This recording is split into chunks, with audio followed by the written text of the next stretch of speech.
Okay, good. Hello, I'm John Caputo, Chair of the Department of Communication and Leadership Studies at Gonzaga. I'm here with my colleague, Dr. Heather Crandall, who helps me do all the stuff that we do. And we have the good fortune of having some very special guests with us here today and for this week, which is our Communication Week 2012, our visiting scholars and residents, Dr. Ann Darling from the University of Utah, and Dr. Deanna-Ann from North Carolina State University. Both are very well known for their work in communication instruction, communication education, their commitment to the field of communication. Their writing is prolific, well known throughout the country, and of course in all our professional associations. So we could have no better guests for this particular talk that we're going to have here during the week, and of course this morning. So welcome to both of you, and thank you so much for being here. You've been here a few days already. Deanna, you have a long history with Gonzaga University, so we're in a new program, a new area that wasn't existing before, so things change. But some things stay the same. So I want to start with a question. You know, since the time of Aristotle, the founding of the School of Athens, the idea of teaching people to be effective parts of a democratic system and new democracy, the idea of culture and Padilla, has anything really changed in the teaching of communication that would be crucial for people to be aware of? Yes. Next question.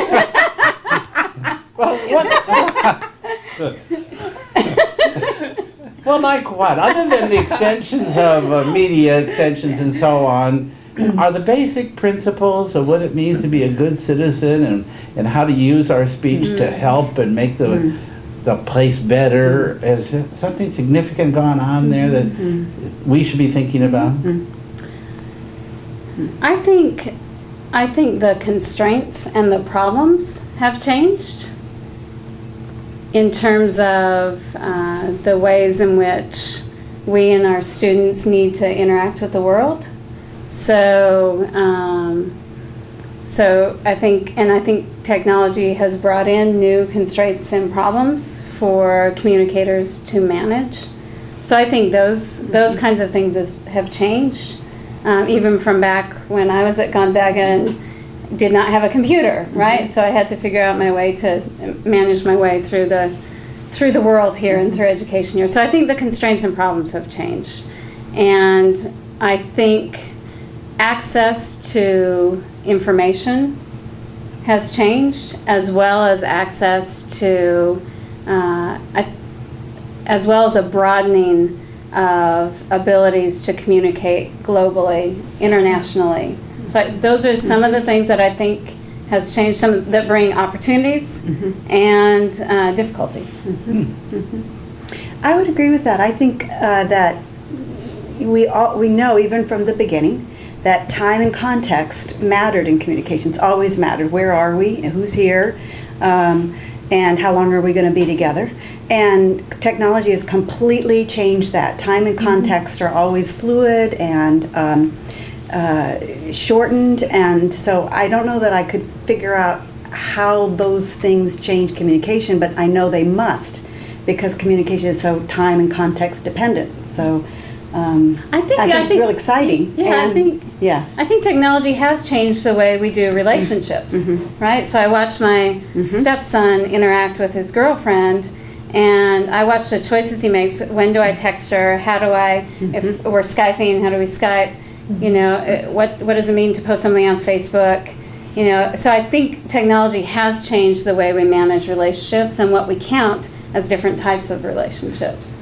Although I'm going to challenge that a little bit. I remember distinctly my brother, who was very, very shy, before he ever called a girl, he would stand in front of the mirror with our telephone, not having dialed her yet, holding the telephone with the button down in front of, and looking at himself in the mirror, practicing the phone call. And I think that's still a little like, is this the text message? Do I want to send it this way? And I don't think he makes that,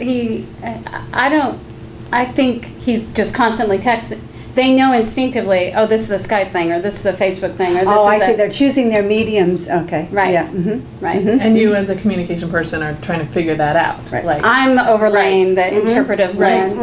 To try to make sense of how Yeah. communication's changing. Yeah. Okay. Related to that is, we've talked about we're starting a new emphasis within our masters for people who want to go into teaching. Both of you have spent a long time preparing people for college level teaching, particularly college level teaching of communication, but as it spreads throughout the curriculum in many kinds of ways. You have to wonder, in this time of recession and the challenges and criticisms of higher education, why go into teaching? What has been your experience? What are the rewards that teaching seems to offer, and the challenges it offers as well, so that if people are selecting that, they're going into it with their eyes wide open, but there's something that really drove you both to this, right? And maybe you could share what is the inspirational part of the vocational side of this. Well, I think for me, it's constant renewal. I'm born anew every day when I walk into a classroom. And so the classroom context, makes getting old and bored and stale quite a challenge. And so for me, it's the only form of employment that I can think of where I am renewed every day. Of course, there's many jobs that are never boring, but the opportunity to be in a room with people who are learning, and that's why we're there, is this constant rebirthing, constant renewal. And for me, that's how I would answer your question. And I think graduate students that I work with they're making very clear choices. I want a teaching institution for that reason, because it will afford me the kind of life that's constantly renewing and not draining. It's more giving of life than taking of life. I would say that for me, and I tell my new teachers this, that the classroom can be a magical space. And part of that magic is watching transformation or renewal or rebirth, and that we call learning. And that anytime you have the opportunity to walk into that kind of magic, why not? I mean, why not walk in? And if you have the opportunity to help facilitate that kind of transformation, then what a gift. What a gift to yourself personally, what a gift to your students. And I, like Ann, every classroom I walk into,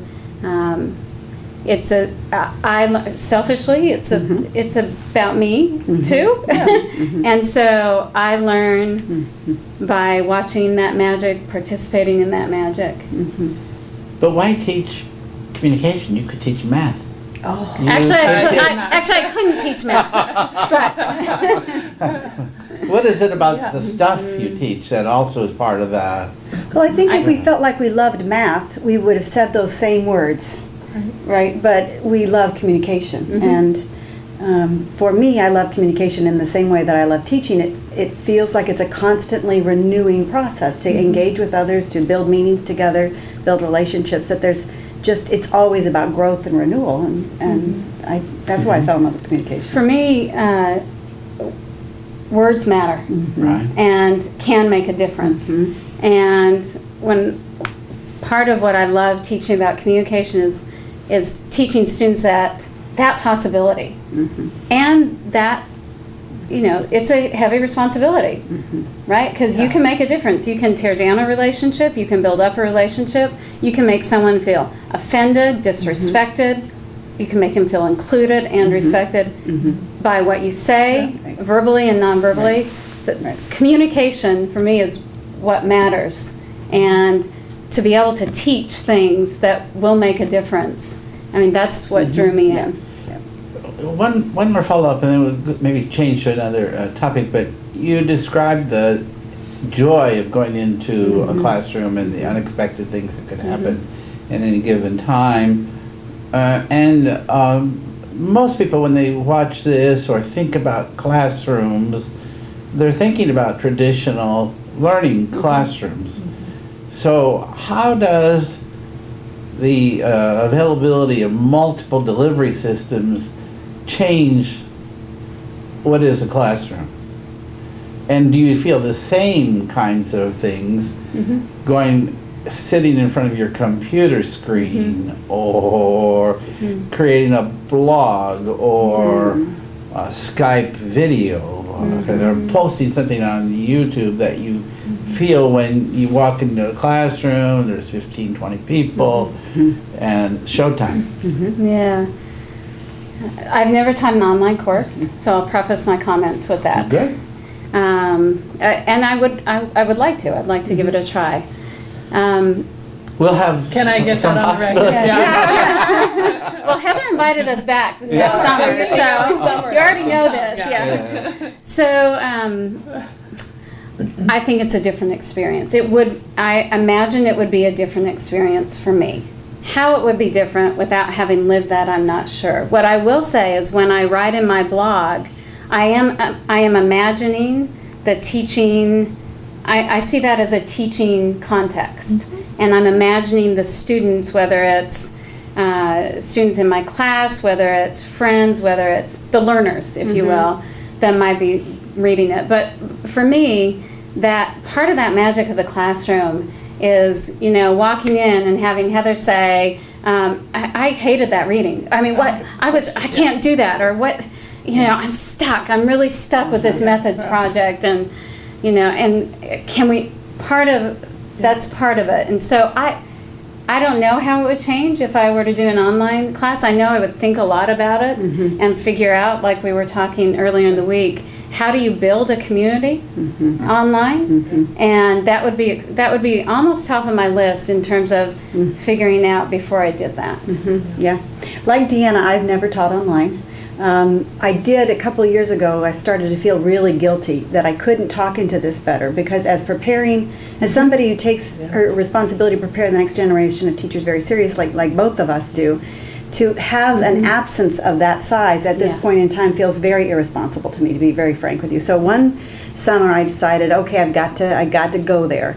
And so I decided, well, how did I learn how to teach? I learned how to teach by being a student, so I'll go take an online class. That's what I decided I would do to learn how to, to be a student in that space. Right.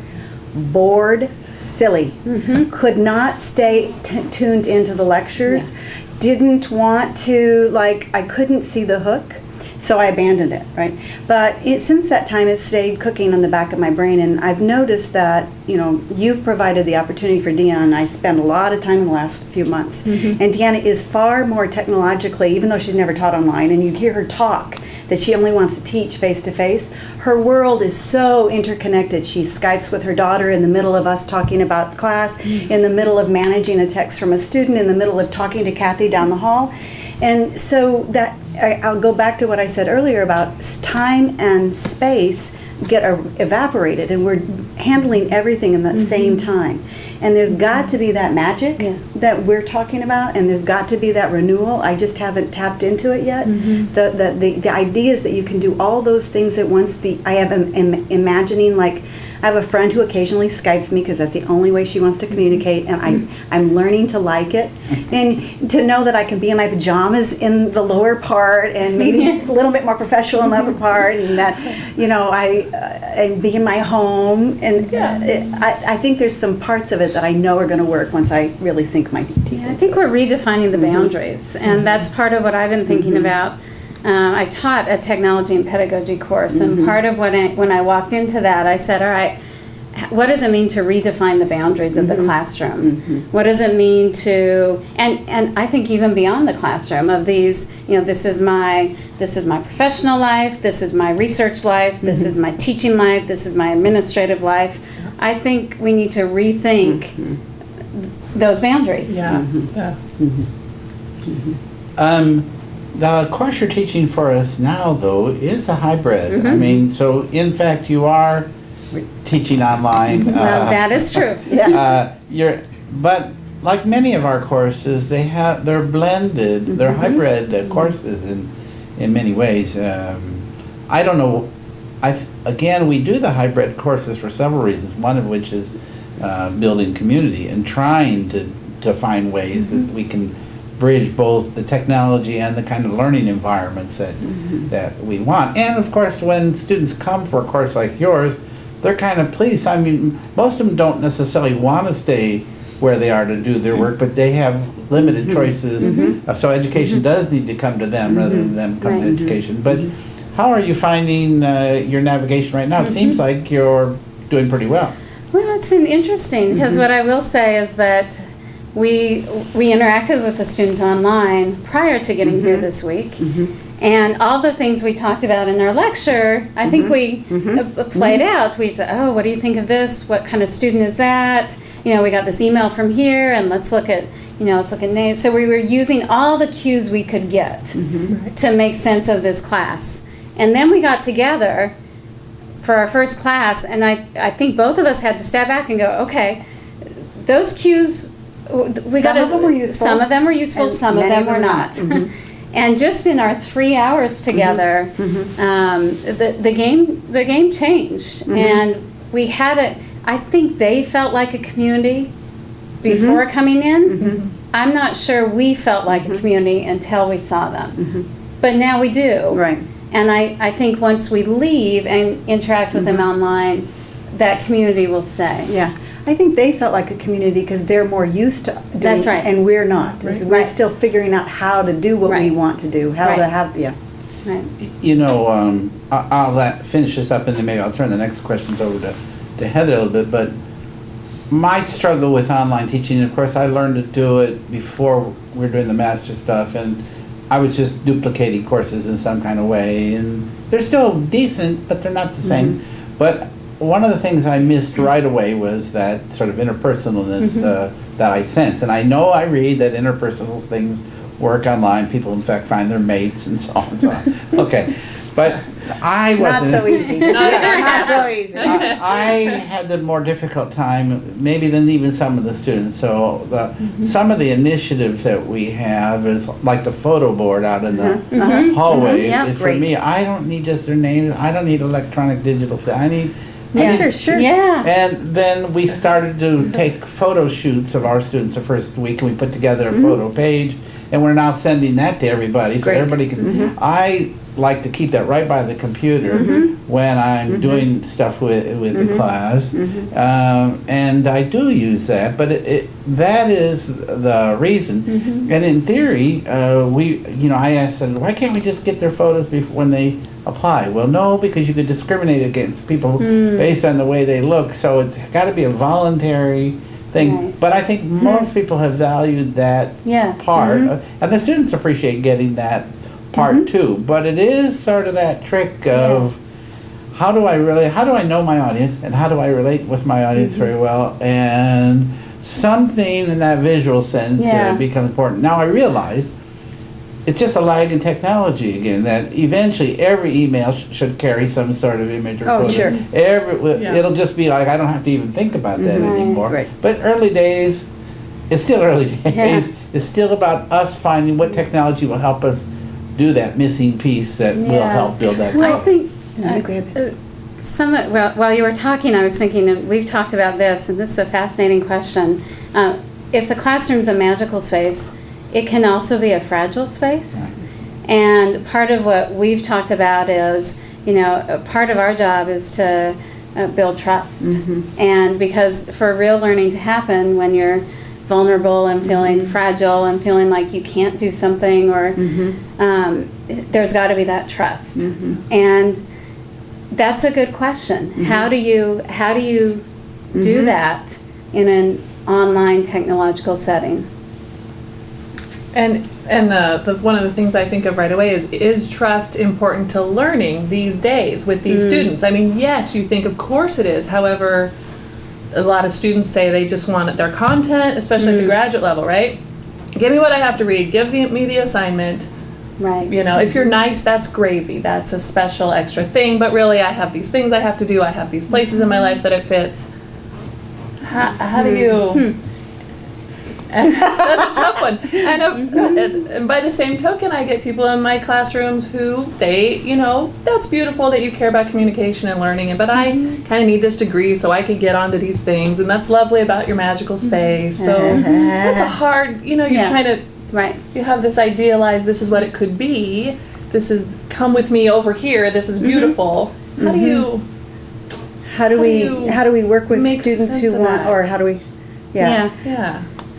Well, one of the things that I think about is that you're asking such a great question, which is why we're both stumbling a little bit, but I'll talk into it a little bit. So the first thing that came to me the first part of your question, what I was seeing is there are students who have come to us through a system, and that in that system they have benefited from kind of creating boundaries and saying this is an impersonal exercise.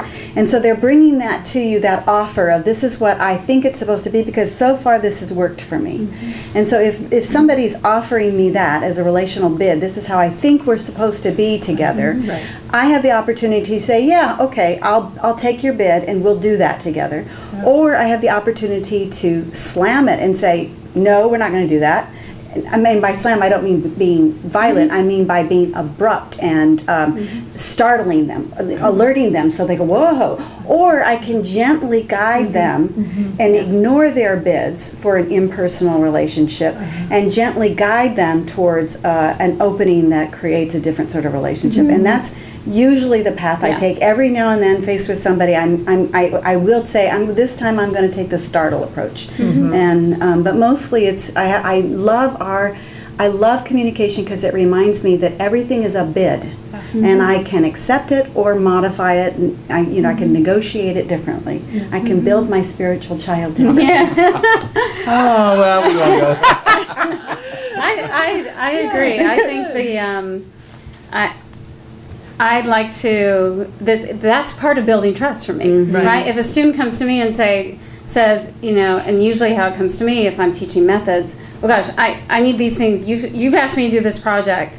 How are we going to do that? When are the interviews? When do that? Right. I'm going to tell you that. Here's what's going to happen. Here's when it's going to happen. Yeah.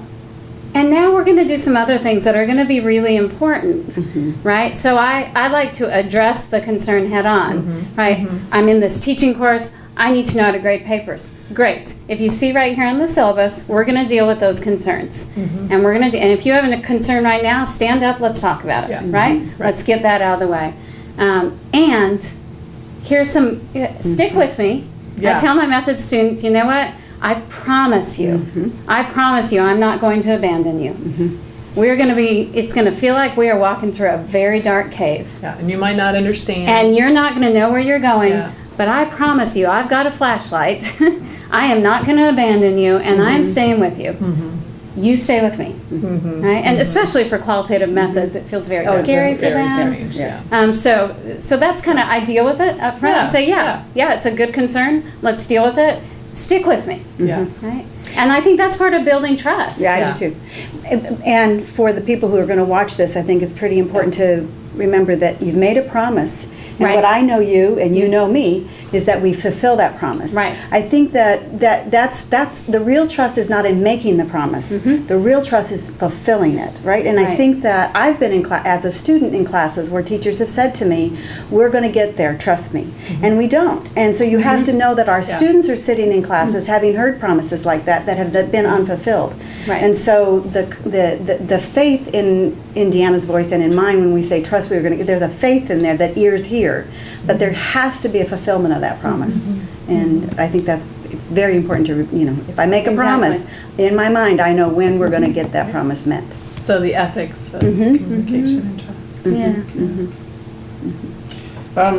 That community piece, again, as Heather was asking her question, is a little bit of a struggle for us because we did a little bit of this project last year, this research on teacher misbehaviors and so on, particularly on online learning and at graduate level learning. But part of the struggle was we see as part of what we do, as a root part of communication is this community, so building community is kind of a crucial thing.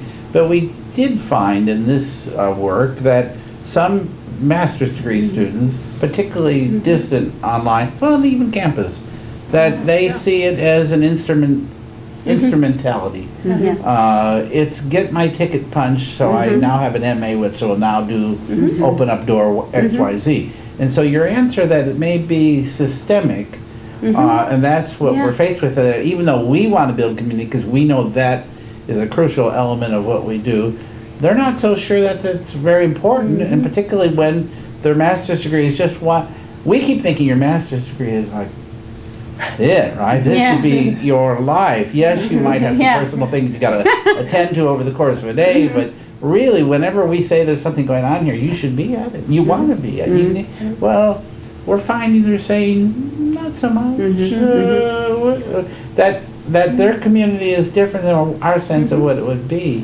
Do you find it similar in your campuses?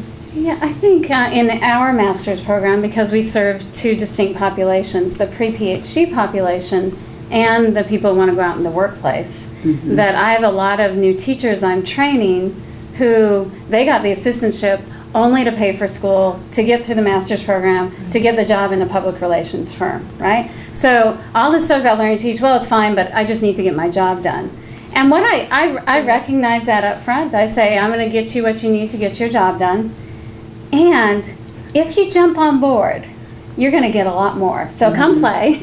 Come play. Invitation. Yeah, and you'll get what you need to get your job done. If you turn around and never teach again, that's fine. And what you're going to get in here will help you as you move forward. And I've had students go out into the workplace, call me about the methods course and the teaching course, and say, I walked into that course and said, I have to do methods. That's all academic. I got to, get my TA-ship. But wow, my boss asked me about how would you figure out if our employees are motivated? And boom, I thought, I can talk to them. I can ask them questions. And so I usually, with the instrumental students, I acknowledge and move on. Yeah. Okay. Acknowledge and come join me. Yeah. Nice. I feel very fortunate, and I don't exactly know why this is, but I don't notice that our graduate students at Utah come to us with that instrumental mentality. Most of them, I experience, is actually craving community. They're glad to have landed in a place, and Deanna knows this, we perform community from the very minute they're in the door. It's part of the Utah difference, if you will. So, and it's interesting to me as I was thinking about the question about your responses, we have resisted, ironically, a lot of online graduate courses. In fact, I think we might have one online graduate course.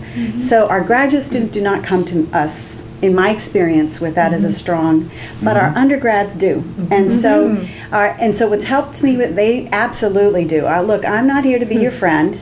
I don't really, I have had so much resistance in the last time I taught a large undergraduate course to my painstaking efforts to learn their names. They really, I have actually had a student tell me, you don't have the right to learn my name. This is a lecture class. I came here to sit These are the rules. and take notes. And what makes you think you have the right to learn my name? Really, they were not joking. This was a very serious, and it took me, I spent a lot of time thinking about that. So the place that gives me the most help in getting through that is remembering, everyone is behaving rationally. The student is behaving rationally. What's the rationality that leads them to say, you don't have, and so it's, I have an experience, I have a need for an experience, I have a right to that experience, and you don't have the right to say to me, you're in charge of my experience, and I don't. I don't think I do. I have the right to guide an experience, to invite an experience, but I don't think even as a teacher I have a right to say, this experience will be the way I want it to be. So it's, for the instrumental undergraduate students, what helps me is trying to figure out what's the logic that's driving their behavior. I think that would be good advice to some of our students who are going into teaching.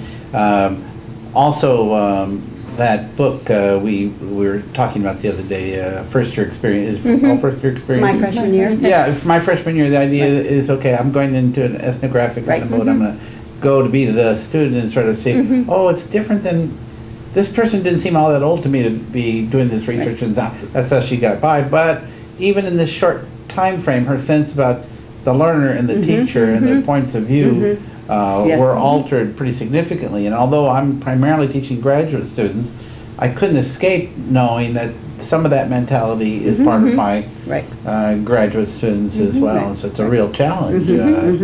to think about that, and then how's that going to make me think about the rest of my day and what they're doing and where they're going and what they're thinking they're getting from this room compared to what I think should be happening in this room. So, Yeah. one of the questions Heather and I wrote and thought it might be fun to have you thinking about it. You're doing this stuff in teaching and learning. What theories or authors really have inspired your work or your way of reconceptualizing and thinking about this differently? If you were to say, you know, here's really, I was here, but over the last few years, are there people whose ideas have really changed and altered how you're going about what you do? The one that comes up for me, and it's not even the last few years, it's... The last few months. I bet we're no, both, okay. Go ahead. Actually, I was going to go back and then go to the last few months. But Parker Palmer has always, as soon as I read The Courage to Teach, teaching became different for me. And I was the teacher, as you both can probably attest to, when I started, that was very prepared, very professional. It's not Deanna in the classroom, right? Go do a job, I get the task done, you know, separate, right? And when I read Parker Palmer, I realized that part of that magic is that teaching is an intensely personal event and intensely interpersonal. And it's about the heart as much as it is about the mind. And so Parker Palmer, and when I train new teachers, I start with Parker Palmer and I finish with Parker Palmer 15 weeks later, because I think it's what he has to say about teaching being about the identity of the teacher and the soul of the teacher is, I think, crucial to remember outside of, okay, now we've got your teaching toolbox, you know how to run discussion, run a lecture, and use the technology. So he was kind of one of the foundational pieces for me. Yeah. And this is going to be so fun. All of this is fun. Because I would say my foundational go-to guy is Parker Palmer. But I go to a different book. I go to Education as a Spiritual Journey. Yeah. And the premise of that book is to teach is to create a space where learning can happen. To teach is to create a space where obedience to truth can be practiced. And that is, so my whole 60-90 really is driven by that sentence. To teach is to create a space. So we spend a while thinking about what it means to create a space. Then we spend a while talking about what is obedience. And then we spend a time talking about what is truth. And so for me, it's still Parker Palmer, and we both read Parker Palmer together, and I think we even heard him speak together. But it's the Education as a Spiritual Journey. That premise is what guides everything. And I still use Courage to Teach and other pieces of Parker Palmer. But that's the theme that and so to get back to your question, how's it changed? You know, then the question is, how do we use online environments and multimedia environments and blended environments to create a space where obedience to truth can be practiced? You know, I never asked Heather. I mean, we've talked about Parker Palmer before because I don't like Parker Palmer. Now we're really going to turn into Charlie Rose. It's sort of a mantra in the School of Education. It's part of a mantra as part of the Leadership Studies program. I always think his stuff is like light, or he hasn't said anything new that I didn't already. Did you read Courage? Did you read The Spirit? So for me, I go back to something like Neil Postman's Teaching is a Subversive Activity. Yeah. I'm kind of thinking social change and how do I get in there? And the system's set up to go against what really needs to happen in that room, and how do I? And so when I come across Parker Palmer and people are looking at like he's a Buddha over here doing the thing, I'm thinking, really? What are they getting? But so it's nice for me to hear that you see him as a credible source. Yeah. Is there content, or is it all philosophy? Well, I think we obviously think there's content. You know, I again, the connecting of teaching to the contemplative acts of those monks going away in their spaces, trying to figure out who they are, and to strip away, which is something we've talked about just this morning. What is essential that has to get done today? Is to strip away all that is unessential, knowing that it can be picked up later.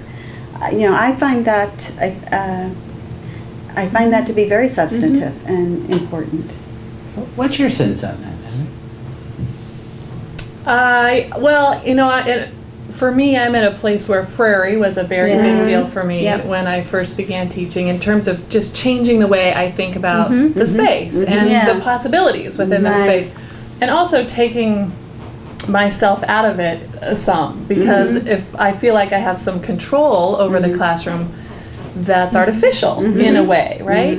And so what can emerge, sort of these dialogic ideas and this, like, if it's your learning, how can I help you to this place that you want to go? Which is why I struggle with people who are doing an instrumental thing, because Right. they don't know where they want to go. Right. And then it's, again, up to me to help them find that place, which makes it a little more difficult. So Frary is where I began, and then actually working with the CAI project and experiential education, Yeah.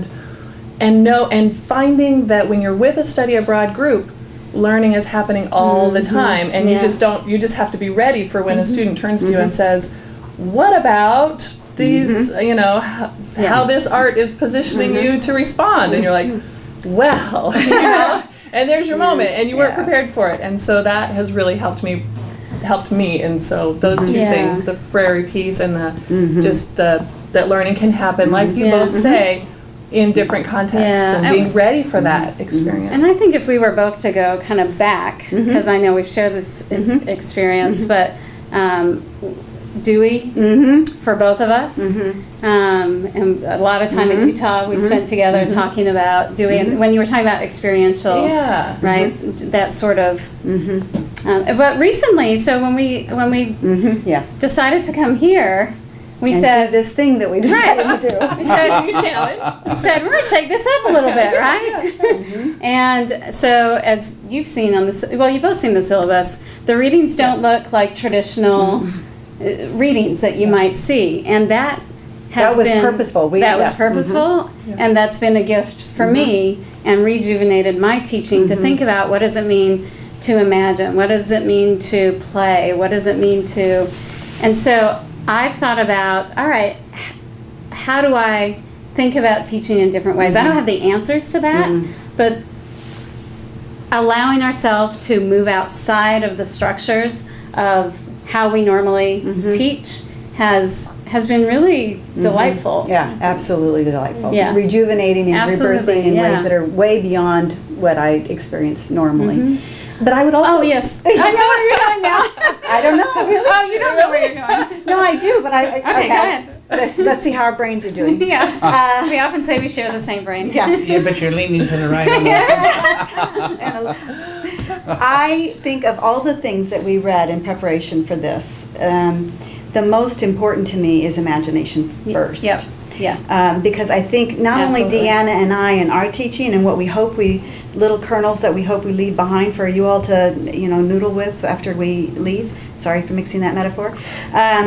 But I firmly believe that education is at a moment in time where if we don't embrace the gift of creativity and curiosity, and really realize how important that is, it will be a tragedy. And Yes. so I think, Eric Liu, of all the things that we've read, if you said only one, it would be that. Exactly. I agree. And we've talked about, I think one theme that's very similar for both of us in our teaching and the way we prepare new teachers and do methods, at least for me, is that notion of curiosity.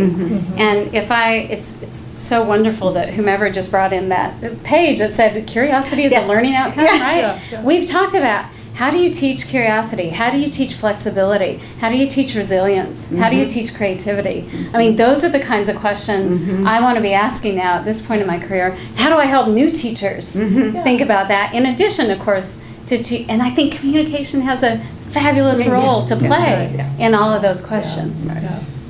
Another book that inspired me and continues to inspire me, and actually, I don't know what Heather's reading it right now, so I don't know if it'd be I was going to ask you to talk about this. it's an old English novel by Delderfield called "To Serve Them All My Days," and it really is about the value that you bring as a person to that classroom, and your willingness to serve, and that your rewards are not so easy to pinpoint what they are, but in the satisfaction of the growth of the people that you're with and how that takes place, and that you're committed when you say, well, I'll bring the flashlight, I'll be, Yeah. you know, I sometimes say, oh, well, listen, you know, we can't really give you motivation. That really kind of has to be on your part. However, we will get behind you and push, Yeah. push, push. Yeah. And once in a while, we'll walk around in front and pull, Yeah, pull. yeah, yeah. But we're Yeah. kind of there. And that book kind of inspires me about Yeah. stay at it, stay at it, stay at it. Yeah. And being at Gonzaga, I always use that bulldog metaphor. Yeah. I said, Yeah. I can't take no, I can't say, I'm just going to keep, I'm going to keep. And I think that serves me well. When we talked about what books you might mention or what authors you might mention, interestingly enough, Heather said, well, they're going to talk about Parker Palmer. They read it out yesterday. I said, oh, really? They couldn't talk. I went, oh, you really? I don't say that. I said, she said, well, who? I said, well, John Dewey. They're going to about John. You got them both. We both run. We were listening. No, I think it's real special to know, and you know, it's only in some ways that stuff that we carry with us, plus all of our teachers, Yes. right? We're all That's right. standing on the shoulders of a whole bunch Yeah. of people who Yeah. modeled, who did, who we said, Yep. oh, if I can only do X or Y, Yeah. and do that with my students, that'll help me in ways. And so I think that's part of it Yeah. too. You can't drop off those kind of No. No. experiences either. So I appreciate that we were kind of on that target. And I want that book citation. Yes. Yeah. Okay. Good. To serve them I all. like this one. Go ahead. So in turning back to thinking about the students that are going to be watching this in their classroom, I'm curious about what you might think that a teacher needs to understand about the impact of gender, race, class, and ethnicity on a person's ability to effectively learn in a learning context. I don't want to say classroom, but how do you, those differences, and you have a lot of diversity sitting in a classroom, what would you say to a new teacher or a person teaching? Go. Well, the first thing that I would invite that teacher to kind of meditate on is that if the more diversity in the room, the more pedagogies there are in the room, that each one of those learners comes into the classroom with their own pedagogy. Now, we commonly think that the teacher has the pedagogy Yeah. that is then delivered to the students or used to create experience for the student. But Yeah. I believe that each student comes into the room having experienced a set of pedagogies, and that those pedagogies inform how she or he will practice in the classroom. And I think that the teacher on the first day does a number of things that Dee and I talk about all the time. But one of the most important things I'm now trying to coach myself and other teachers to do, how do I make sure I don't close the door to those other pedagogies? How do I make sure I don't walk into this room, and I'm just going to be very frank, and say, with all my words and deeds, this is a white space. Yeah. We're going to do white teaching and learning in here because that's what we do, right? And I don't have the answer to that, but I know that's the most important question to be asking. And then the second really important question that I think all new teachers who are going to be teaching in multiracial, multicultural environments is, how do I first do no harm? And because we walk in saying, how am I going to get through this hour, and how I'm going to teach them, and how am I going to, but in every act that I choose, there is a possibility for harm. And so those are the two questions for me. So I would say, number one, don't do what I did for the first part of my career, which was ignore it and pretend that the classroom We're all the same. is an equal democracy, because that felt safe to me. Because it felt safe to me, because I didn't, quite honestly, want to have to deal with those issues. I wanted to focus on the learning. I wanted to presume equality, and I thought I could make that happen. Yeah. Right, which was fairly arrogant on my part, actually. I can do a lot. So changing the assumptions about what the classroom is. The second thing, and I tell all my new teachers, do not say in my classroom, I'm gonna, we need to go out into the real world versus the classroom, right? This classroom is real. Yeah. And what that means in terms of your question is what you say to Heather, you might offend Heather because you might presume that Heather, da-da-da-da. All your right? assumptions, right. And so this classroom is a real space, which means With real consequences. real consequences. We bring our materials in, we bring our experiences in, we bring our biases in, we bring our judgments in, right? So don't ignore it. Recognize the classroom is a real place.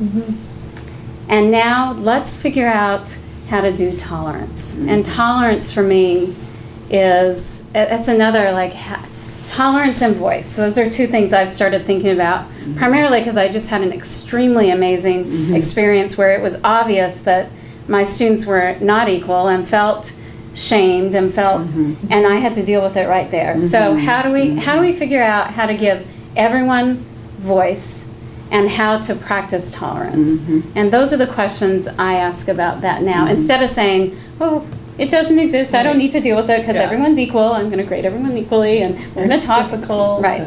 So those are the things I Yeah, think about. I think we have time for maybe 2 more questions, and they both are really, in a way, kind of follow-ups to that question. Interestingly enough, the dialogue we're having is sort of weaving pretty nicely around what we were thinking about. And one of those is just graduate students themselves coming into our level, master's level, your level, master's, PhD students, but the question is, they're still mastering content, ideas, theories, but at the same time, we're hoping they develop their own voice. That is, okay, that's really great. Now you know that stuff, but then they're not sure they have one. They're not sure they have anything to say other than report what others have said. So what is it that you do or find ways that help your students find their own voice through this process we're calling education? Right, and they contribute. We say, oh, I have nothing to contribute. You're like, oh, wait a second. Yeah. How do you... Well, the first thing, going back to, everybody's behaving rationally, find the rationality, and you've got an opportunity to say, oh, now I know how to. So, truthfully, our colleagues and our educationals had taken their voice away from them, just like we've taken creativity away from, we've taken their bodies away from them, we've taken their voice away from them when we've said you cannot write in the first person, you must write in APA format, it must be a 5-paragraph essay, this is the right answer, here's a sentence and that's not a sentence. Don't use Wikipedia. Yes. So to expect them then to enter graduate school and say, okay, now have a voice, so I think first is to very, be humble about our complicity in their absence of voice. And then the second thing I have found, and Dee knows this, is my trick is to do 2 things, is when asked a question about what do I do or what do you think about this, my typical response is, what does your gut say? What do you think would be a good way to go about doing this? So it's fairly maddening when you're on the other end of that, right? I know what you're going to ask me, right? But that's not, I don't want to deal with that. Yeah. And then the second question is, you know what, I think you already know the answer to that question. If you pretend like you know the answer to your question, what would you say? And people struggle, but they can always come up with something. So those are my 2 exercises for it. Yeah, and one of the ways I've adapted that in working with new teachers is I tell my new teachers, my goal is to help you. I'm here, come talk to me. I'm going to help you think about and problem solve yourself. So if I have a new teacher come say to me, I don't know what to do with, well, what could you do? What do you think? Well, I don't know, that's why I'm asking. Well, let's write down some possibilities. Let's think about this, right? Well, what if you did that? Then what would happen? Yeah. Or okay, well, let's play with this one. So that piece helps. Now, I had an answer to the original question. What was the original? We're just about students finding their own voice, how they get there. And Right. So the other thing I believe, and I've started doing this for myself as a writer and a scholar and a teacher and an administrator, is that every person has I can bring my best parts of me to fill in the blank, a book I'm writing. I have a gift to bring. And oftentimes I think that's a good place to start. When I sat down to start this book a month ago, I struggled with, okay, what's the first chapter? What's it? Deanna, what gifts do you have to bring to this? And I tell my new teachers, and we do an exercise on the last day of class where we talk about what are the gifts you have to bring to the classroom, and in methods. What are you particularly good at? And I think for me, working with new teachers specifically, allowing them to recognize, and for some of them, those gifts are, gosh, I am really organized. I am a planner. I am right. And some people, it's like, gosh, students automatically trust me, but having that conversation, like, what are my gifts? I think helps them have that voice. Yeah. Just one quick follow-up thing. We'll go to our last question. I don't think, Ann, you were suggesting, because our students would like it, if we just said, oh, forget APA, don't worry about that. Yeah, use all the personal pronouns you want. No. We wouldn't do that. No, I was not suggesting that. No, I was not suggesting that. Let the record reflect. What I was suggesting is we teach that too much as the end point, and instead of a tool to get on the journey, a tool to help our voices get heard in certain contexts and certain audiences.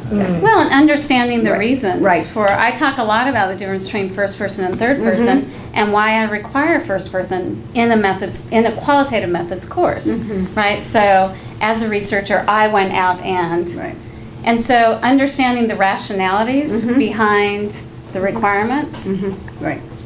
But thank you for clarifying that. Well, no, I didn't think you meant that, but I do know that it's a struggle for them to master those things, and so when at some time we say, well, let's just do a short sheet, so they don't have to know all the things. Then we think, well, at some point they're going to need to know all the things. So where's the place? And how do they get to that place where they find the voice? Obviously, you both have discovered your own voice, but it took years. Don't you think? Yeah. I mean, it didn't. Yeah. I didn't graduate. I don't think it's an event that happens. No, I'm still discovering my own voice. This week has helped discover different parts of our voices. So I think also understanding the developmental process. As a teacher, I'm constantly a teacher and a learner, and that's in every setting. Our last question, and maybe we can have a little dialogue about this, really is, we have a unique degree here. It's a combination of leadership and communication, and what those connections are is a bit ambiguous, but not in many ways.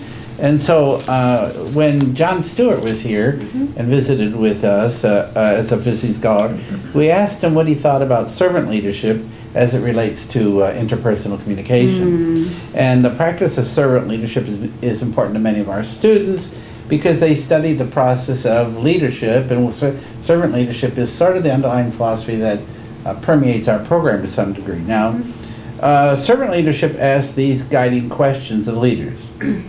When leading, do those served grow as persons?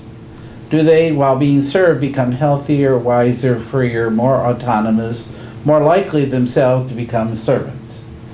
And what is the effect on the least privileged in society?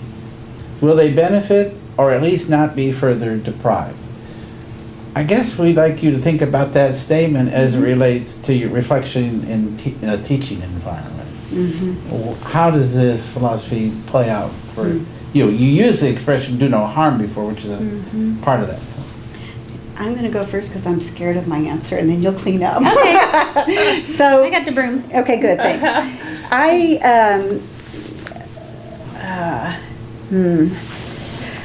And we can edit out if we don't like this. So I was raised a Catholic, but didn't go to any Catholic schools. And I will say that I still love my Catholic faith. And there's parts of Catholicism that bother me.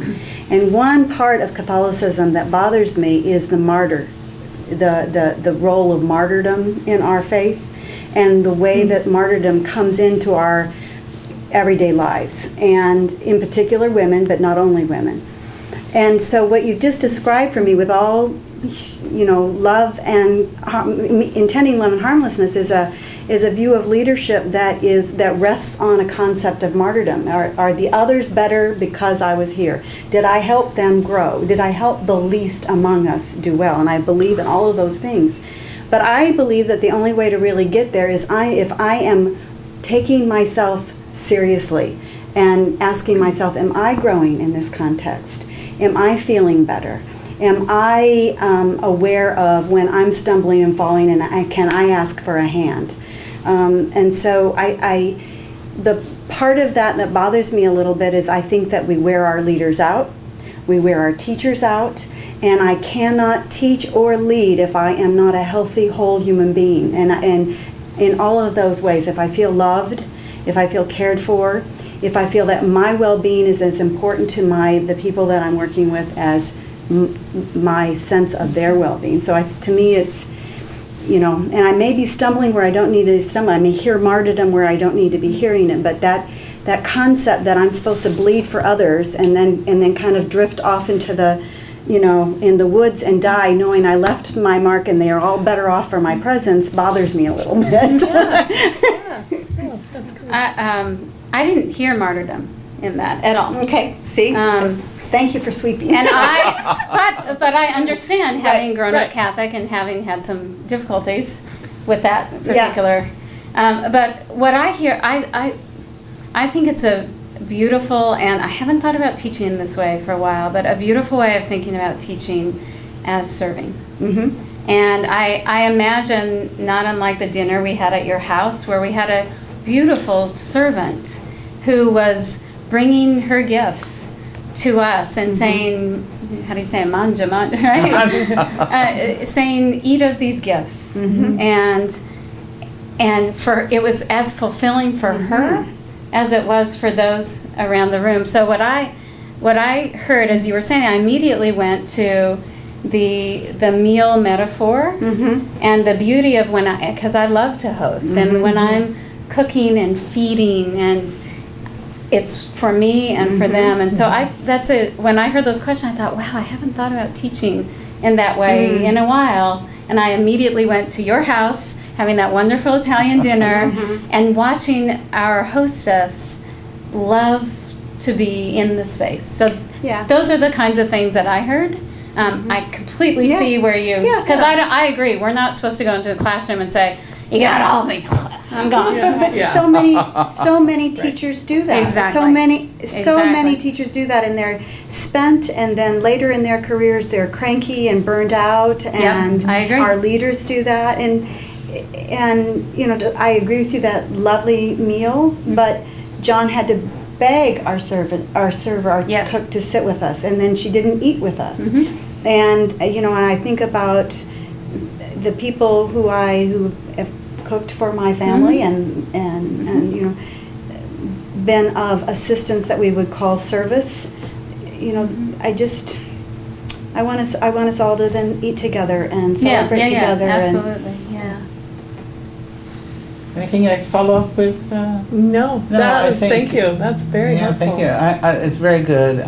In both your responses, the challenge of that concept and where it fits, and I think I kind of embrace both sides of that question as well, because I really think I can't do that unless I have myself in the perspective of what is there. So otherwise, no, I just can't do that. So I do have a selfish part of why I do what I do and how I do it and rewards, but it's that balance that I get the most appreciation from. So I appreciate your perspective on that. Thank you. Even John's notion was, well, it's an interesting idea, but you'd have to reshape all of what we do. That's not normal. The Course in Miracles, I studied Course in Miracles at one particular crisis in my life, and there's a statement in there that says the price of giving is receiving. So if I want to give to you, I must receive. And so that helps me balance that out. You see where I'm going with that? Yeah. The price of giving is receiving. If I want to serve you, I have to be equally prepared to receive from you. Right. And that's what your I love your meal, this is so wonderful, is the reception. Yeah. Right. Yeah. Well, thank you so much for being Thank with you. us Yeah, today we and for really this appreciate week. it. I know our students are having a wonderful experience with you, and there's still more to come. There's more to come. We have more That's great. surprises. Thank you. Thank you. Thanks for this.